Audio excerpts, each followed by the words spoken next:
Niranjanam Nityam Anantarupam Bhaktanukampadhritavigraham Vai Ishavataram Parameshamidyam Tam Ramakrishnam Shirasha Namah. Revered Swamiji's and dear devotees, thank you to Swamiji for his nice words of welcome and introduction. And before I begin my talk on the subject of Maya, as requested by Swamiji, I will just briefly talk a little bit about the center in Fiji and some of the activities. The Fiji Center was started in 1939. And among the major activities, we have a high school with close to 1,000 students. It's a day school, co-education. A vocational training center focusing on agriculture training to farmers. We go on the field and train the farmers. They don't come to us. That's something different. A medical center, Sharda Medical Center, started in 2012. Totally free services to the people who are needy. We give free consultation, free nursing services, free medicines to about 400 patients a week. And then whenever there are cyclones and floods, we do extensive relief works. And it's a registered charitable trust, very well recognized in Fiji and respected for its services there. We have very good connection with the community and the government. And then talking about this particular project, so we didn't have a temple when we proper temple when we went to Fiji in 2008, and that place used to get flooded every time the river came up. So we decided to relocate to a school, and instead of building a temple, a traditional temple of worship, we said, I have 1,000 students coming to me, and if we can impart some good values, education, and religion and spirituality to them, that itself will be a nice worship of Sri Ramakrishna. So we designed a temple with the help of an architect who is the heritage architect of the Sydney Opera House. He is very well trained in sacred architecture and a great devotee. So we designed something very unique. It's called a Universal Meditation Center. The whole philosophy of meditation is built in the architecture. So if I took and explained to you the building, I would have explained to you the philosophy of meditation. As Swamiji said, we have students who are Hindus, Muslims, and Christians mainly, so we decided to have some provision for all of them. For Hindus, Sri Ramakrishna, Ma and Swamiji are there. We have a beautiful photo of Christ in meditation. And for Islamic students, we reached out to the Muslim community and got them involved, and with their consent, we put one of the 99 names of Allah in the Quran, the 51st name, Al-Haq, means the truth. And of course, we had to get the permission from headquarters. It's something new, and we did all the homework and got the approval.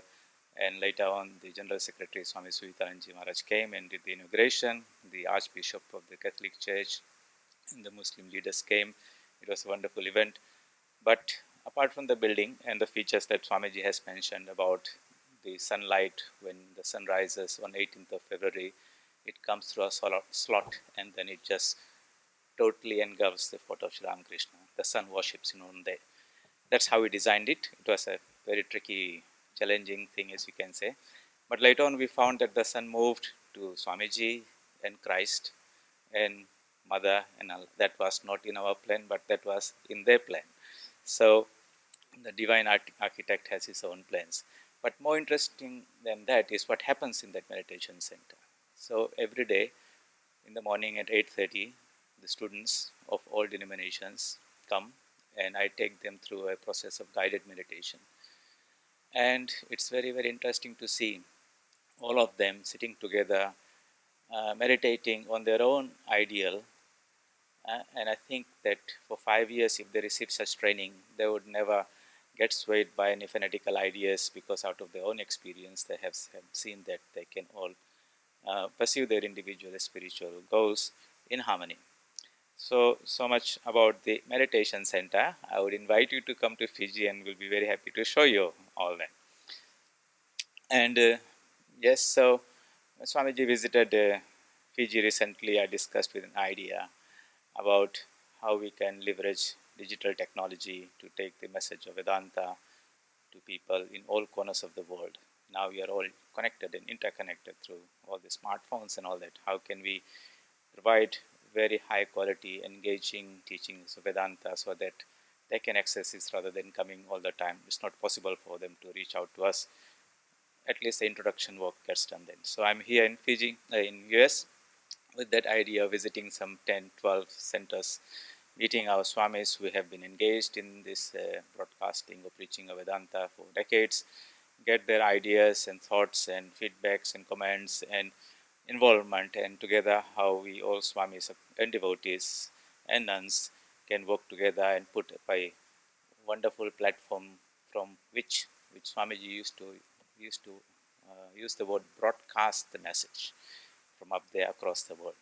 So I will return after doing a tour of US, and maybe at that time I will have some more ideas to share what I gathered and all that. Coming back to this idea, the topic of Maya. Why Maya? We are all in Maya. Such is the power of Maya that we don't know that we are in Maya. So Sri Ramakrishna would teach us how to pray. And he would say, when you go to the temple, when you go to God, you say, pray for devotion, pure devotion. And at the same time pray that he does not delude us with his world bewitching Maya.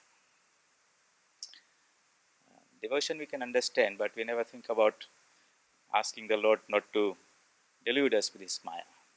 We see that when Lord Ramachandra asked his devotee, great devotee Hanuman, for a boon, that wise devotee Hanuman, smarter, intelligent, more intelligent among the intelligence, Buddhi Matam Varishtham, he said the same thing, may I have pure devotion to thy lotus feet, and may I never be deluded by thy world bewitching Maya.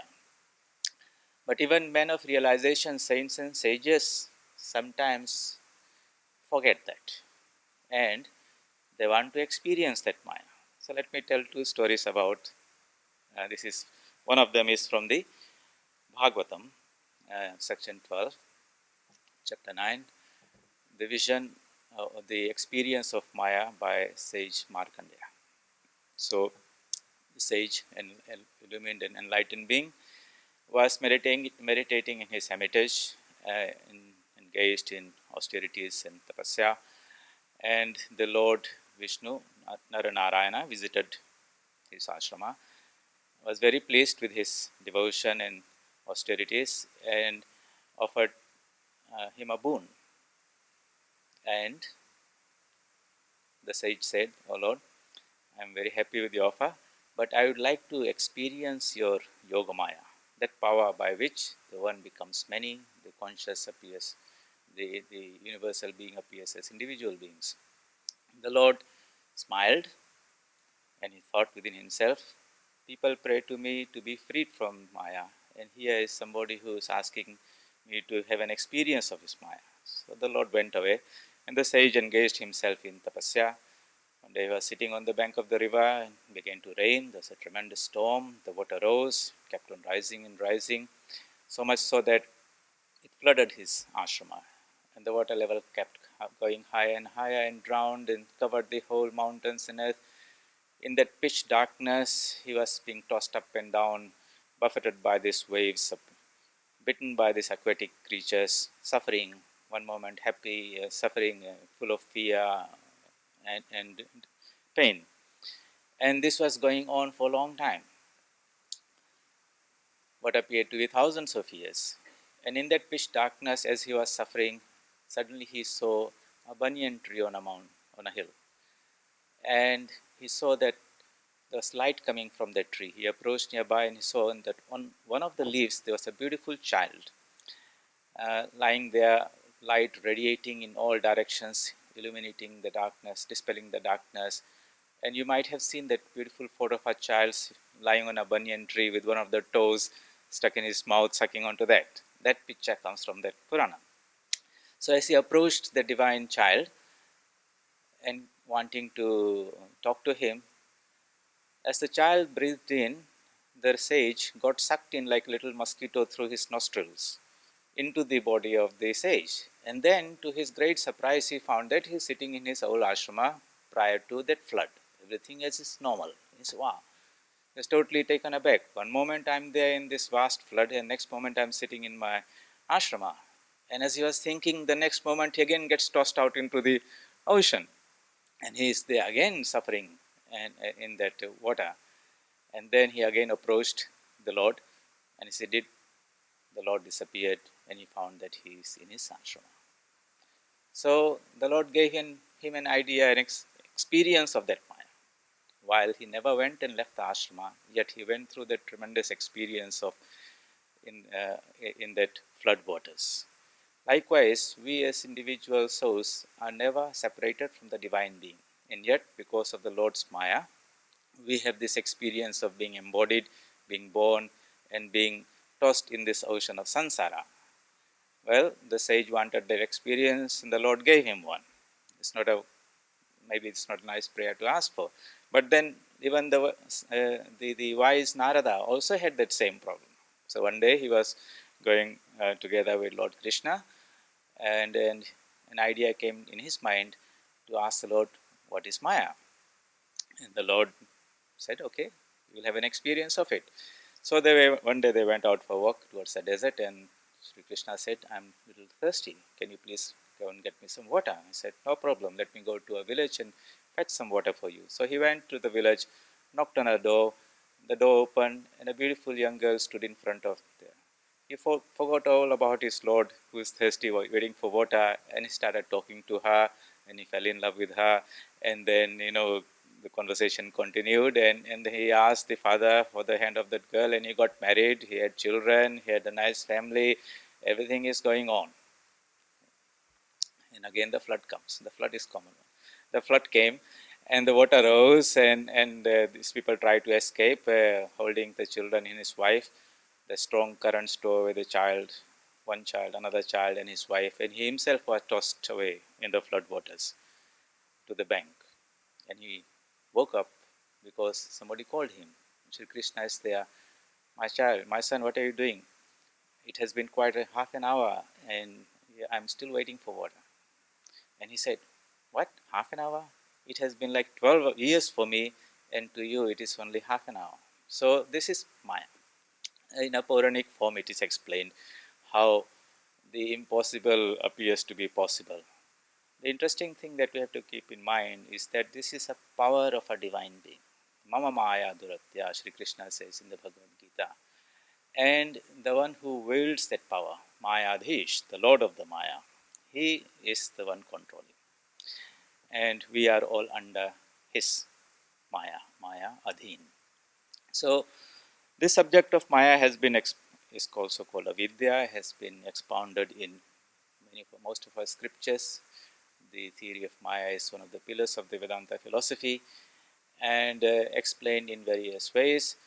We find lots of references in the teachings of Sri Ramakrishna, Ma Sharda, and Swamiji.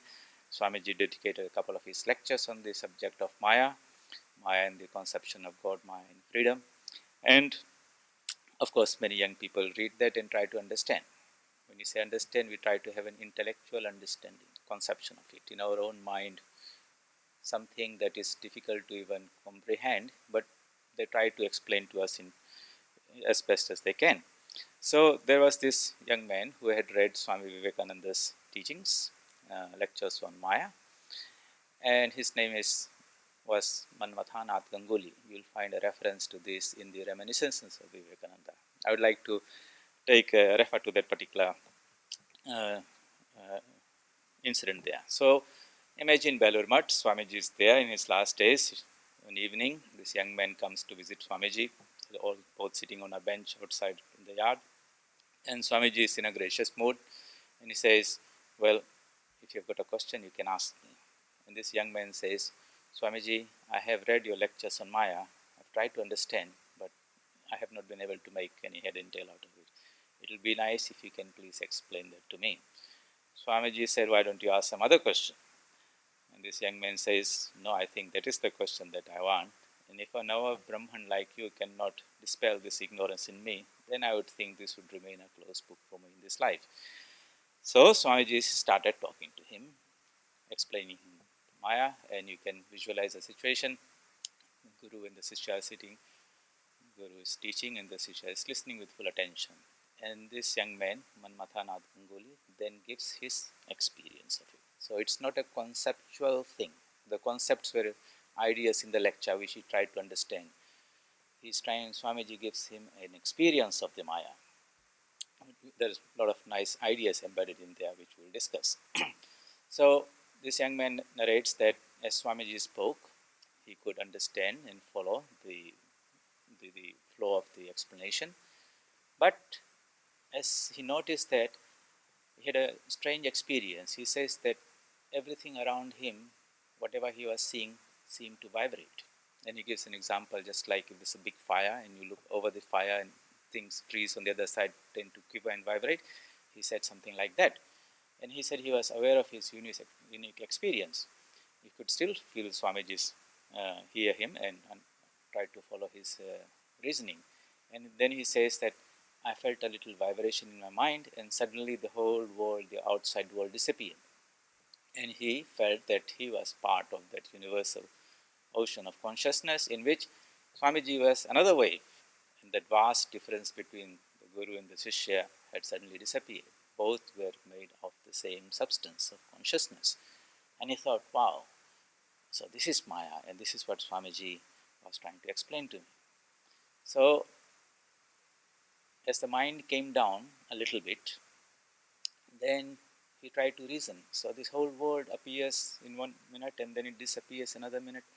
So, all this that Swamiji has been teaching about Daridra Narayan Seva and about establishing the mission and all that, that is also in Maya. All his activities and teachings are also in Maya. So, when his mind came down a little bit into a lower plane, he said to Swamiji, so Swamiji, so I understand this Maya, but everything is in Maya, including all the activities that you are preaching. Then his mind came down to the normal plane, and suddenly he felt that both of them were not of the same substance. There was a vast difference between the two. And at that time, Swamiji understood that he had returned to his normal consciousness. And Swamiji said, yes, what you have said is true, but I am playing with Maya.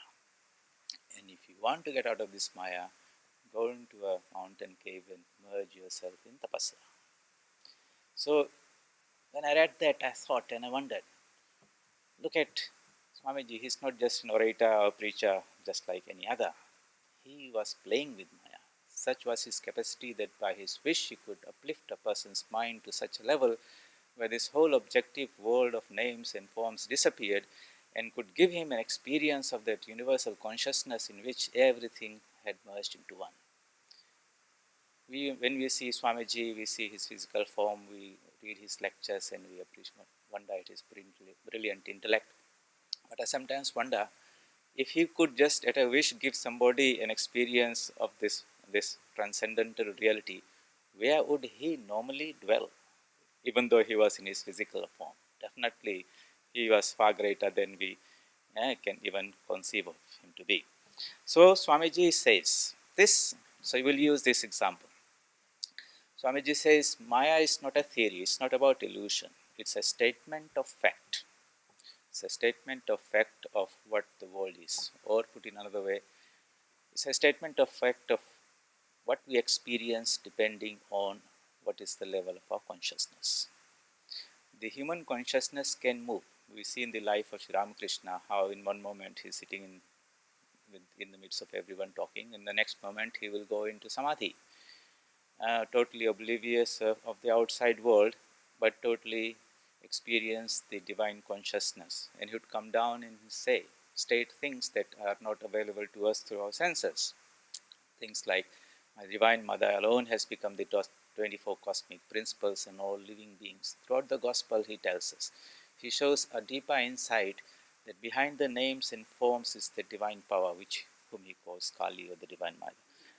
She is the one who is present in everything. She is consciousness, she is the mind, she is the intellect, and she has assumed these names and forms that we see. How we differ from them is that we are locked in this human plane of consciousness. We are born here, we live in this plane, and we are sort of constrained in this. While sages, saints, they have been able to uplift their mind. They develop that capacity through tapasya. So Maya is a statement of fact of what we experience depending where our plane of consciousness is. When Sri Ramchandra asked Hanumanji, "How do you see me?" He gave a beautiful example illustrating that there are three planes of consciousness. He says, when I'm aware of myself as the body, then I look at myself as the servant and you are the master. Jiva buddhya, deha buddhya tu dasasmi. When I consider myself as a jiva, then you are the whole and I'm a part of you. And when I consider myself as the Atman, then we are both the same. So spiritual life is a conscious attempt to uplift our mind from this lower plane, the physical plane, through tapasya, through meditation, japa, austerities, to purify this mind, chitta shuddhi. And as the mind gets purified, it gets uplifted to another higher plane. Shuddha man, Sri Ramakrishna would say, becomes Shuddha buddhi, pure intellect, and at a high level, Shuddha atma. There is one thing, but the experiences of that has become many. So, which we can see in that experience of Maya, which Swamiji could give to his disciple Manmadhana Gangoli. Swamiji also explains that this Maya is names and forms, or it is Desh, Kal, Nimitya, space, time, and consciousness. So, how do we understand this? This is a wonderful concept, a little bit of science, when scientific way of understanding could be also there. So, imagine a prism with three sides, and let us say the three sides are time, space, and causation.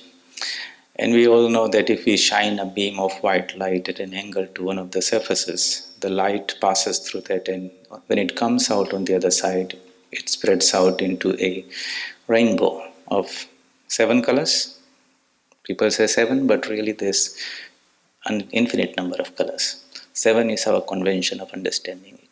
So, if we conceive of this time and space and causation as the framework through which we perceive the pure one consciousness, on the white light side, it is all unified in one. On the other side, with the colors, it breaks down into this whole world, so all these planes of consciousness, Bhur, Bhuva, Swaha, and all that. And we are in one of those planes. So if you imagine that we take a prism and shine that light on a wall, and you see a spectrum of colors around there, and imagine one ant on that wall. If the ant is in the blue beam, then it thinks that light is only blue. If it's another one on a higher plane, will think it's another. Its experience is different. What they experience depends on at what level they are. Likewise, there is this whole field or spectrum which perceived through time, space, and causation. When we are in the human plane, we see these worlds of name and form. And so long we are all similarly constituted at the same plane of consciousness, we all see the same thing. Other beings might be there in a different plane of consciousness, and they might call themselves, we might call them gods, and they have celestial bodies and all that. Brahma also has got another plane of consciousness, but we all are within this Maya. So Maya is a statement of fact of what we experience depending on what is the level of our consciousness.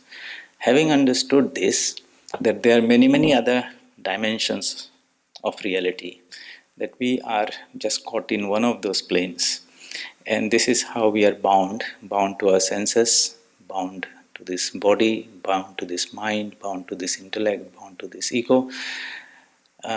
But on the other side is this beautiful white light. But to go and experience that white light, you have to go beyond that prism on the other side, to the left-hand side, where that white light is experienced, can be experienced. So, in the Patanjali Yoga Sutra, Maya is defined as avidya, experience, ignorance. This avidya is like a mirror. It turns everything topsy-turvy. That which is pure consciousness appears to be impure. That which is full of bliss appears to be full of misery. That which is permanent appears to be changing. And so it's not just only a concept, it's the matrix, so to say, in which we move. All these beings, all these worlds are all constituted in that. But again, this all happens by the divine power of that being. And so, while it's very, very difficult to get out of this Maya through our own individual effort, the Divine Lord Himself comes in various incarnations and shows out us the way to get out of it and to help us across this ocean of samsara. When we reach out to Him and receive His grace, then all this Maya is nothing more than some rainwater collected in the hoof of a cow. Bhava Goshpad Vari Yathai, in the hymn of Sri Ramakrishna that Swamiji composed. So, this, how to get over this Maya? First, we have to understand that we are in this terrible Maya, that we cannot be living here nicely, complacently. That there are higher levels of existence in worlds, and that our true home is not here in this world, but in that universal, infinite consciousness which is called Brahman. Then the question comes, how do we get out of it here? Of course, we make our own little effort, doing japa, dhyana, sadhana, and all those things, but a little bit of divine help is also necessary. And God comes for that particular purpose, to free us from this. Sri Ramakrishna says, those who take one step towards me, I take 10 steps towards them. That is available. That special offer is there from His side, but we have to take that first step and not wait for Him to take that 10th step, and then we'll take ours one.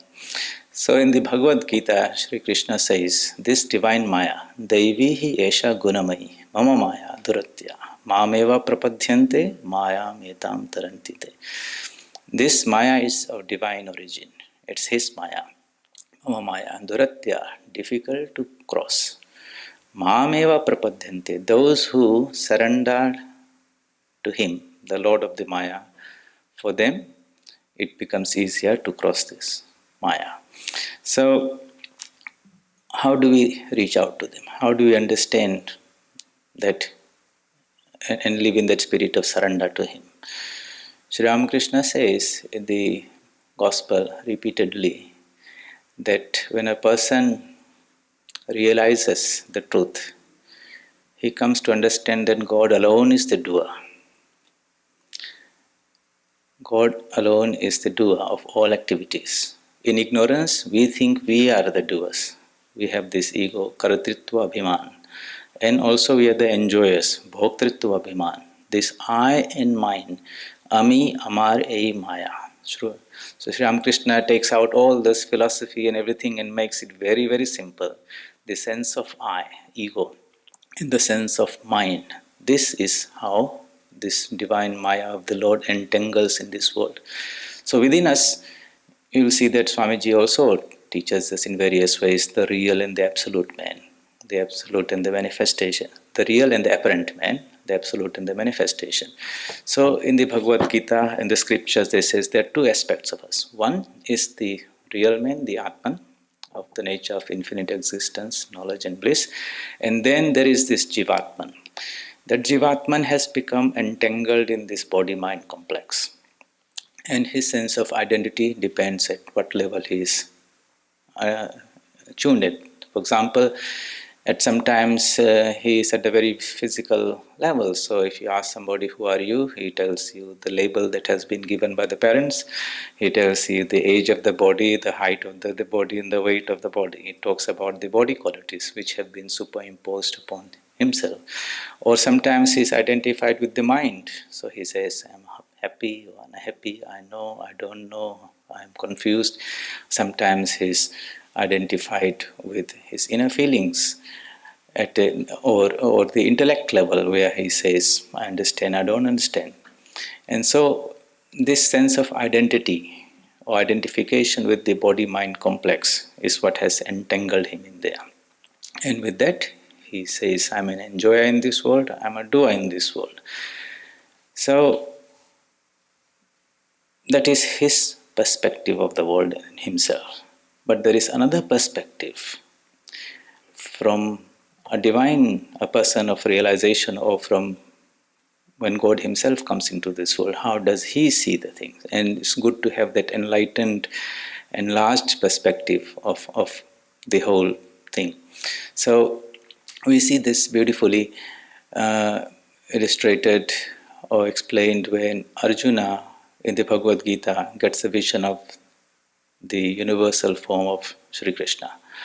And in that he sees that before the war has even started, all these great warriors have been killed, and he sees this divine form in which all these various gods and goddesses are visible to him, and that vision totally overpowers him.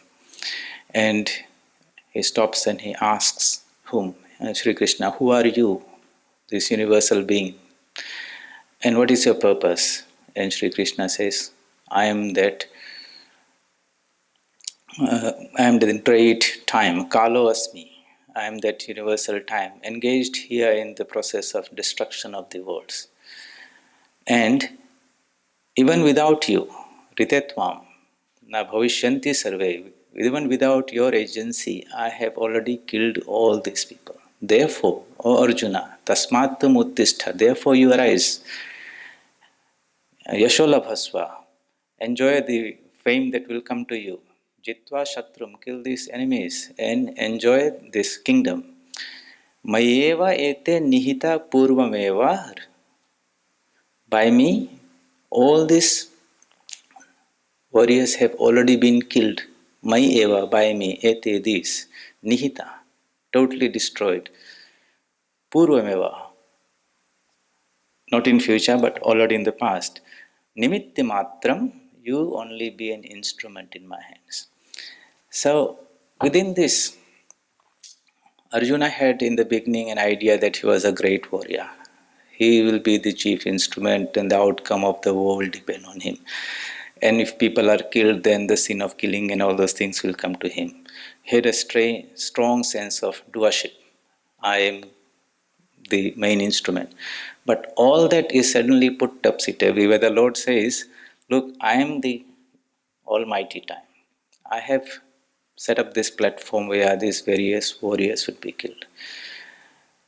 Even without your agency, you see, a person feels very arrogant that something might not happen if he does not cooperate or is not part of it. Sri Krishna is saying, even without you, all these people have been killed. I have killed them, but you engage yourself in action and enjoy that fame that will come to you. It's a little tricky, I have not killed anyone and then I will get the fame or the recognition for killing these great warriors. And he's saying, you are only an instrument. Nimitta matram bhava savyasachin. So, if we keep in mind this idea, this perspective, that behind this universe there is a cosmic power, that we are all various instruments in the hands of that cosmic power. That power does not consult us in any way what he or she wants to do. She is, in the Bengali song, Sakali Tumari Ichha, Ichha Mai Tara Tumi. Everything happens by your will. You are self-willed. Not that she is asking us, we should do this or I should do that. So we have to totally surrender ourselves and tune our little egos and wills to that universal will. When we do that, things happen nicely and we say life is going smoothly.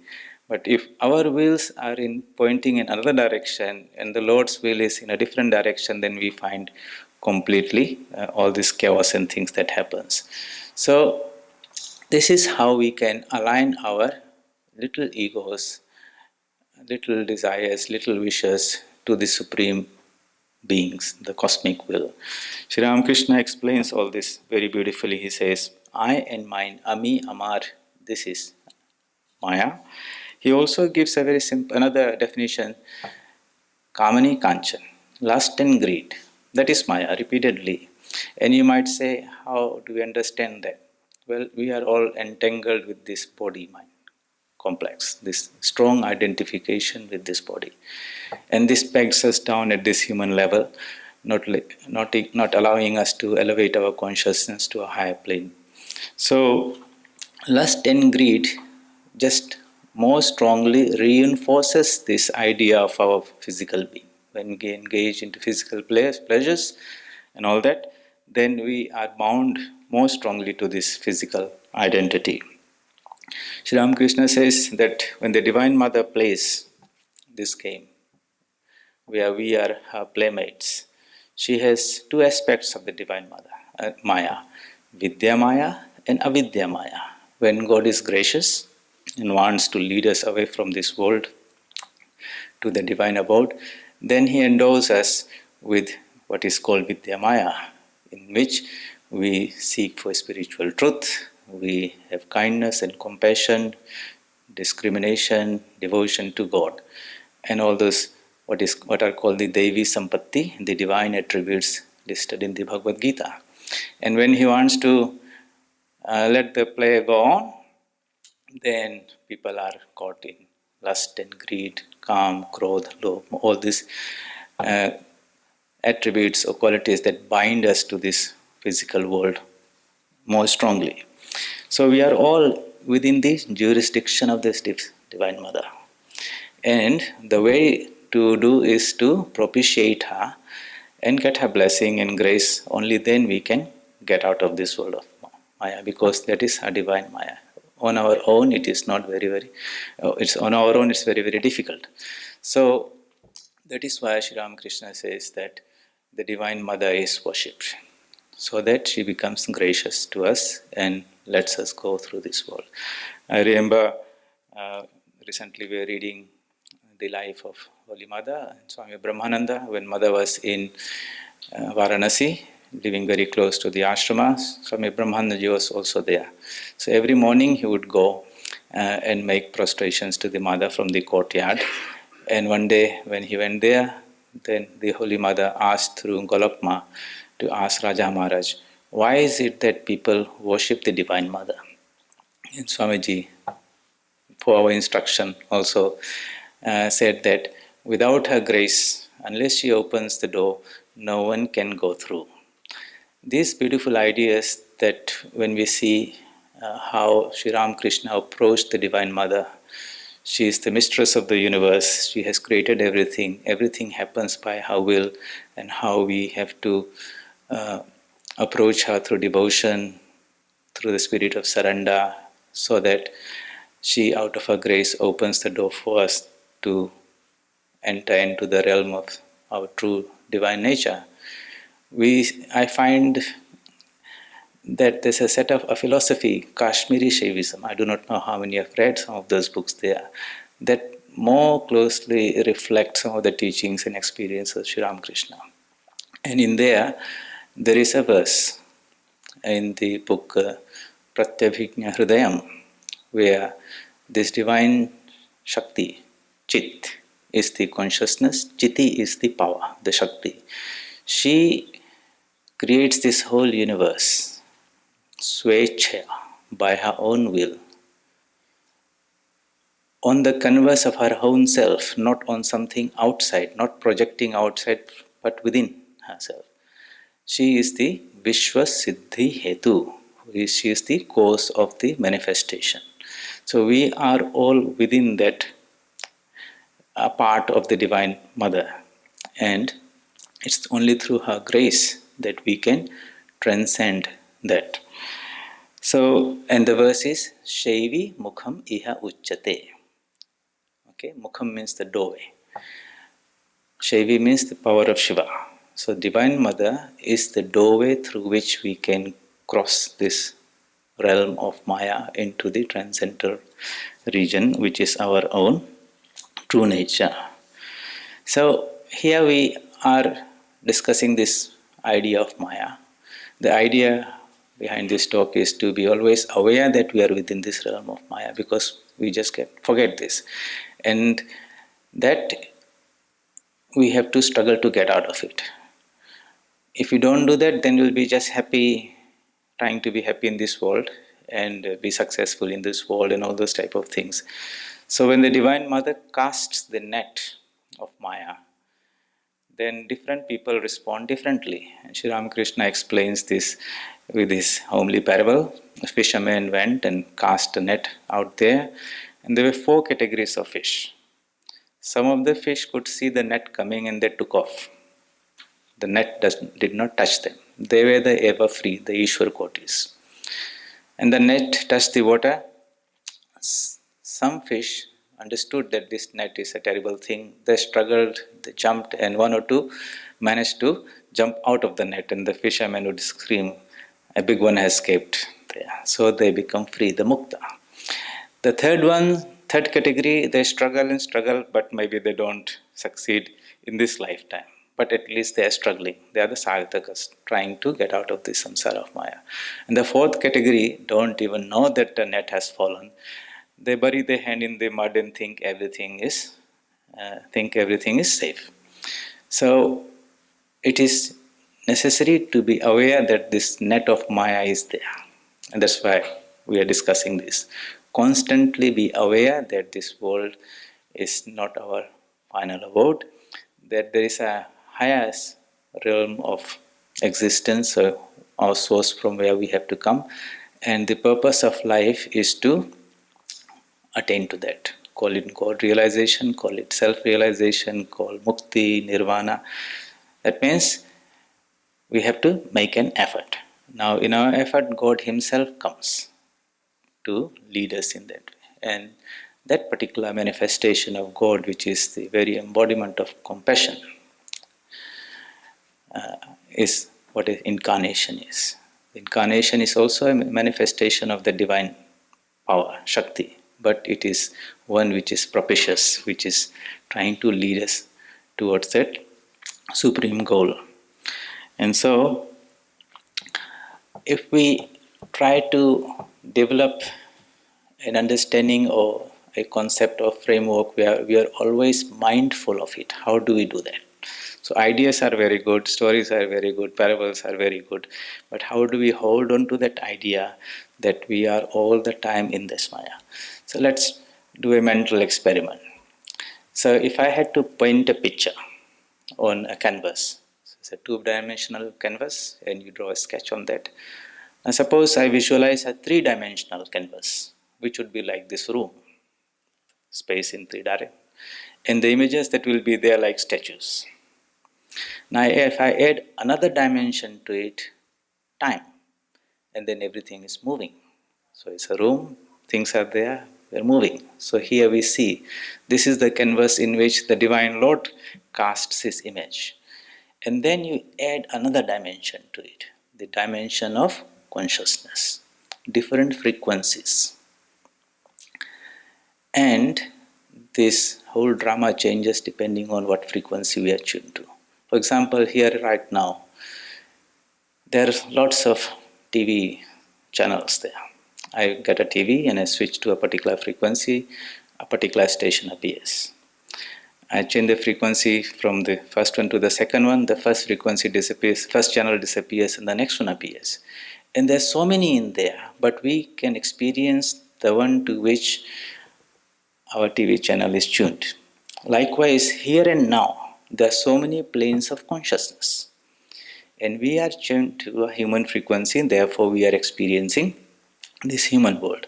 If Sri Ramakrishna were here, he would be sitting in the midst of us, but his mind would tune to a high frequency and he would not be even aware of us, but he would be aware of something higher. And he might come and report that at that level, I saw the divine consciousness, which we call the Divine Mother. She has become anything and everything. And he might even go to another higher level where everything has been resolved to that one universal consciousness. The truth is here and now in one way, and yet not here and now in our experience of things. So it's not that we will realize God, or when we realize God, we go to some place called Vaikuntha or something. Sri Ramakrishna would experience the truth sitting in the midst, in that room in Dakshineshwar. Only his mind would transcend and lift to a higher level of consciousness where this physical world of names and forms will disappear. That type of experience which Swami Vivekananda tried to gave to his disciple. Or if you visualize that type of experience which Ramakrishna is constantly trying to get across to us through his various samadhis. Every time he goes, the physical world disappears. And when he does that, then the concept of time and space also gets lost. Sometimes he would come down and he would look at somebody and he say, I see you sitting there, but I do not know how long you have been there. Somehow that time and space concept gets deconstructed in there. So the truth that we are seeking for is here and now. The universal consciousness is here, but it is covered by these names and forms. And in these names and forms, there are all these different frequencies of bandwidths of consciousness, you say. Different beings are living in those different bands. Those who are in the God level, they see gods around. Those who are in the human level, they see human beings around. Those who are at the ghost level, probably they see the spirits around. Yet everything is here and now in one way, and yet not accessible to us because our minds are locked in this human plane of consciousness. So, sadhana is that those disciplines by which we purify this mind, chitta shuddhi, and it ascends to higher planes of consciousness, and then this world disappears, just like one TV channel disappears and another one appears. Ultimately, everything gets merged in that ocean of consciousness. This is this divine play of the mother, where she has hidden herself and projected another world. So Swamiji says this is her play. He says this toy world would not be here. This play would not go on if we were knowing plays. But we must play blindfolded. Some of us have taken us the role. Some of us have taken the role of the rogue of the play. Some heroes. But never mind, it's only a play. That's the only consolation. There are lions and tigers on the stage. They snap, but they can't bite. The world cannot touch our souls. So that is the perspective from an enlightened point of view. So this world is not real. The reality is something else. It's a play. If you don't like it, then you go to the playmaker and say, can you please release us from this? But if you enjoy the play, then you can have as much as you want, as long as you want. So when we go through life with all these challenges, tough times and all that, if you keep in our mind that there is somebody who to whom we are the playmates, and if we approach them and if they're gracious, then everything can be sorted out. That divine being is not out there but in our own hearts. Sri Ramakrishna says the night watchman goes out with his torch. He lights up various people and things around. But if you want to see him, you have to ask him, can you please turn the light around to yourself so that I can behold your face? And if he's in good mood, he might turn it around and show that he resides what he looks like. Likewise, that same divine being resides in our own heart as that pure consciousness. His light shines out through our eyes and ears and the mind and the senses. And we see this wonderful world out there. But if we want to behold him, then we have to pray to him, can you please turn that mind around, that light around, and reveal yourself. And those who seek, those who want it, to them the Lord Himself reveals. For that purpose, He has come as Sri Ramakrishna, as Mother and Swamiji and all the galaxy of spiritual beings to help us that. And this is a idea or topic that we can try to understand intellectually. It's not something for intellectual understanding, but it's something to be transcended through an experience. And since it's the power of the Divine Mother, we have to pray to her wholeheartedly and sincerely to lift us out of this world, beyond these names and forms, and give us a glimpse of our true nature. So,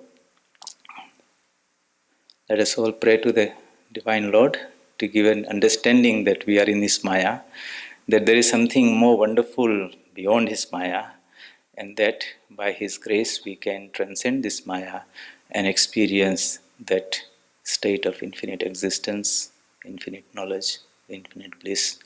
May the Divine Lord inspire us and guide us to that supreme goal. Om Shanti Shanti Shanti. Hari Om Tat Sat. Shri Ramakrishna Arpanamastu.